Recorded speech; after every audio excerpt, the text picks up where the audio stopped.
दोस्तों, मैं doctor Waseem Chaudhary, homeopathic consultant practising homeopathy more than 10 years. दोस्तों, आज 10 अप्रैल को वर्ल्ड होम्योपैथी डे मनाया जाता है। इस दिन पर German physician doctor Friedrich Christian Samuel Hahnemann का जन्म हुआ था। आज उनका 267वां बर्थडे है। He is known as a founder of homeopathy and father of homeopathy. World homeopathy day मनाने का उद्देश्य ही है कि लोगों को होम्योपैथी के बारे में जागरूकता बढ़ाए, लोगों को होम्योपैथी का महत्व बताएं। वर्ल्ड होम्योपैथी डे पूरे दुनिया भर में मनाया जाता है। होम्योपैथी दुनिया भर में 100 से ज़्यादा देशों में यूज़ की जाती है। Homeopathy is a second most pathy used all over the world. Homeopathy का India as a top producer of homeopathic medicine.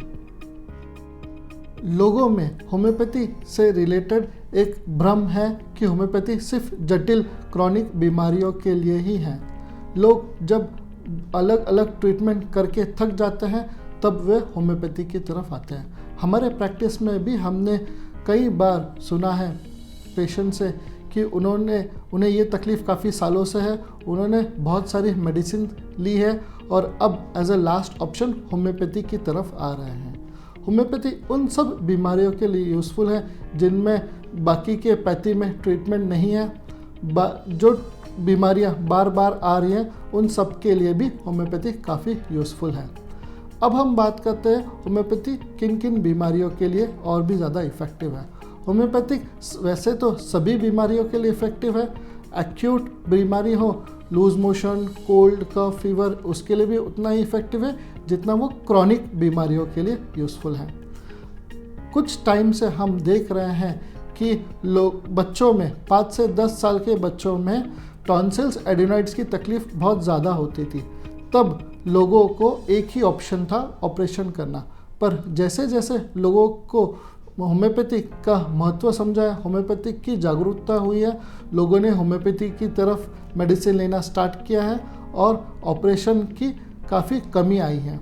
Similarly जिन्हें किडनी स्टोन है, किडनी स्टोन के पेशेंट को एक ही ऑप्शन रहता था कि वो जाके ऑपरेशन कराए और स्टोन निकाल दें।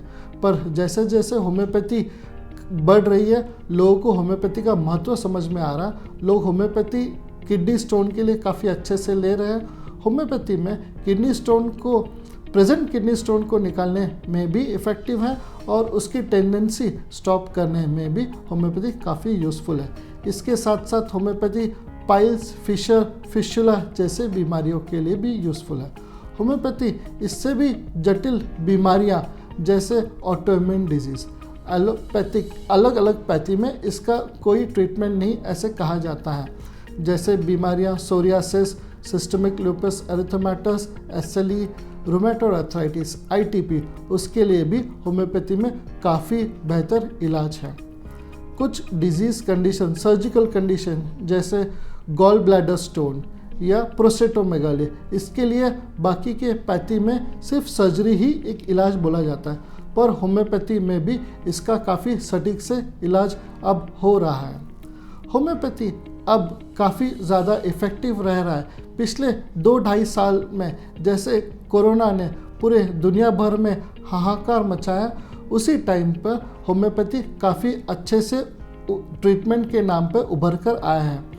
इंडिया में जैसे जनवरी में कोरोना के केसेस बढ़ रहे थे, उसी टाइम पर गवर्नमेंट ऑफ इंडिया आयुष ने एक सर्कुलर जारी किया था जिस पर उन्होंने आर्सेनिक एल्बम, एक homeopathic medicine as a preventive लेने के लिए कहा गया था। उसके गाइडलाइंस दिए गए थे और उससे लेने के बाद काफ़ी हज़ारों, लाखों, करोड़ों लोगों ने होम्योपैथिक मेडिसिन ली और वो उनके लिए इफ़ेक्टिव भी रही है।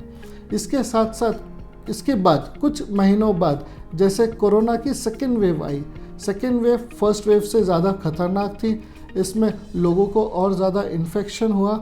इन्फेक्शन के लंग इन्फेक्शन होने की वजह से लोगों को अस्थमा, निमोनिया और COPD के साथ साथ लोगों को ICU में एडमिट भी करना पड़ा, जिससे लोगों का ऑक्सीजन सैचुरेशन भी कम हुआ।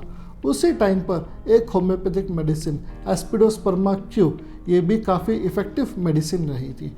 ये मेडिसिन आईसीयू पेशेंट को देने के बाद उनका सैचुरेशन भी बढ़ने लगा।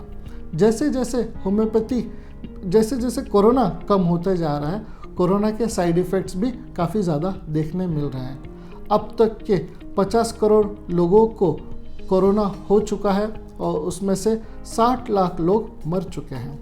उसमें से जो बच्चे हैं उनमें भी कोरोना के काफ़ी साइड इफ़ेक्ट्स देखने मिल रहे हैं। जैसे जिन्हें कोरोना होके गया है, सबसे कॉमन साइड इफ़ेक्ट जो देखा गया है वो ब्लड प्रेशर है। जिन पेशेंट को ड्यूरिंग कोविड लॉकडाउन में काफ़ी स्ट्रेस, काफ़ी मेंटल डिस्टर्बेंस और एक्चुअल डिजीज़ की वजह से जिन्हें ब्लड प्रेशर हुआ है, उनमें से कई पेशेंट ने होम्योपैथिक मेडिसिन स्टार्ट की, जिससे स्टार्ट करने के बाद उनका कुछ टाइम बाद उनका ब्लड प्रेशर नॉर्मल होने लगा और कुछ टाइम बाद हमने पूरी होम्योपैथिक मेडिसिन स्टॉप कर दी और उनका बीपी कम्प्लीटली नॉर्मल हो गया। सिमिलरली उसी टाइम पे अगर किसी ने दूसरी पैथी की मेडिसिन ली, वो मेडिसिन वो अब तक कंटिन्यू कर रहे हैं। Similarly post Covid side effects में शुगर लेवल, डायबिटीज़ भी काफ़ी स्ट्रांगली उभर के आया है। लोगों में जिन्हें इन्फेक्शन हुआ सेकेंड वेव, फर्स्ट वेव में, उनमें से बहुत सारे लोगों को काफ़ी सारी एंटीबायोटिक लेनी पड़ी, काफ़ी सारे स्टेरॉइड्स लेने पड़े। स्टेरॉइड्स की वजह से उनका शुगर लेवल काफ़ी अचानक से ज़्यादा ऊपर शूट हुआ और उसी दौरान जिन्होंने होम्योपैथिक मेडिसिन स्टार्ट की, धीरे धीरे उनके शुगर लेवल नॉर्मल हुआ और फिर कुछ टाइम बाद उनका शुगर एकदम नॉर्मल आने के बाद होम्योपैथी भी कम्प्लीटली स्टॉप करनी पड़ी। पर उस दौरान जिन्होंने एलोपैथी की मेडिसिन ली, उसकी वजह से उन्हें कंटिन्यूसली अब भी शुगर की मेडिसिन लेनी पड़ रही है। होम्योपैथिक मेडिसिन एक इम्यूनिटी बढ़ाने के लिए काफ़ी किफ़ायतेदार है।